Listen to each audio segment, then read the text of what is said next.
revue de presse. Vendredi 30 août 2024, madame, monsieur, bienvenue sur ITFM 103 pour votre traditionnelle revue de presse. Démarrons par le quotidien Le Messager qui titre à la une Guinée-Fa libre. Quel sort pour Vamoulke Marafa Hamidou Yaya, alors que l'ancien DG de la société camerounaise de dépôt pétrolier SDP respire l'air de la liberté. L'ancien directeur général de la CRTV et l'ex-Minat continuent de croupir en prison.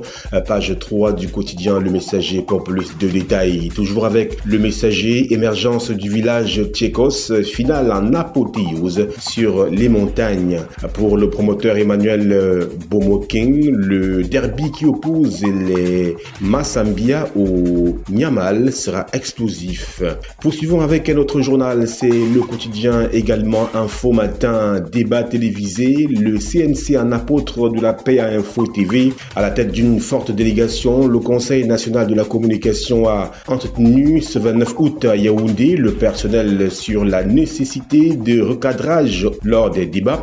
L'échange parfois houleux, mais empreint de convivialité et respect, conduit de manière très professionnelle et pédagogique par son président Joseph Tchébonquin, s'est déroulé en présence du secrétaire général professeur Jean Tobionde, des journalistes émérites Jean Lambernan et Hugues François Onana. Direction page 4 du quotidien Info Matin, Cacao Café, toujours avec Info Matin, page 3. Cette fois-ci, les opérateurs mutualisent leurs données de géolocalisation. Un autre journal, c'est bien évidemment La Météo qui revient sur l'actualité autour de la libération de Jean-Baptiste Nguigny-Efa et nous dit, je cite, « Merci à Dieu et ceux qui m'ont soutenu pendant ces 15 ans ». Fin de citation.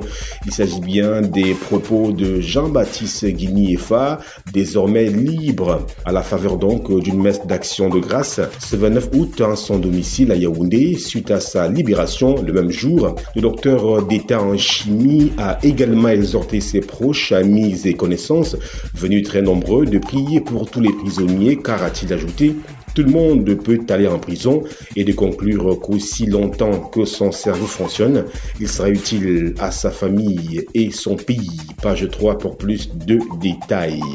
Poursuivons cette revue du vendredi 30 août 2024 avec le journal Le Témoin qui parle de simplification des procédures administratives.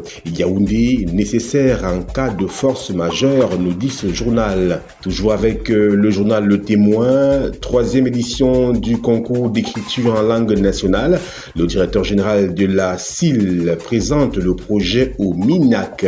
L'impartial, pour sa part, nous convie à la politique et précisément au présidentiel 2025, à l'élection présidentielle pour être précis. Le maillot de Sanaga signe et persiste sur Paul Biya suite à la campagne de santé lancée par le ministre de la Santé publique Dr Malachi Manaouda du 23 au 31 août 2024 dans le maillot de Sanaga. 20 000 personnes ont été traitées gratuitement et raison pour laquelle ces habitants signent et persistent sur la candidature du président Paul Biya en 2025.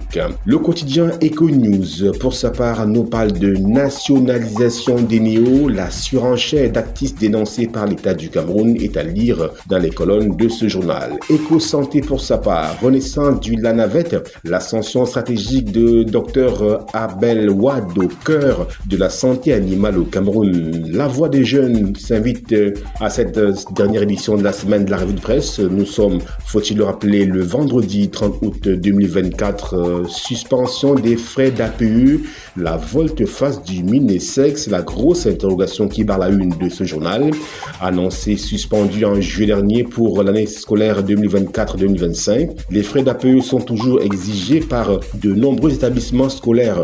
Cette situation floue agace les parents à l'approche de la rentrée, laissant planer des doutes sur l'application réelle de la mesure. Page 3 de La Voix des jeunes. Médiaction suit également avec la sonate Matrel. Victor Bémy, en sa qualité de directeur général, revisite les chantiers de remise à niveau et de réforme du secteur d'électricité dans les régions du centre et du littoral. L'épreuve s'invite également avec le DG de la Société nationale des transports d'électricité, Victor Bémy, sur les chantiers du littoral et du centre, nous dit ce journal. Eh bien, tout ceci est à lire dans cette édition. Voilà, madame, monsieur, c'est la fin de la revue de presse, dernière édition de la semaine. Nous sommes le vendredi 30 août 2024. Mise en onde Emmanuel Danra, réalisation Yves-Anselme Métal-Dufaux, assisté de Justine Nekwanoudi. Ghislain Kungan au microphone. Excellent week-end à toutes et à tous. C'était la revue de presse.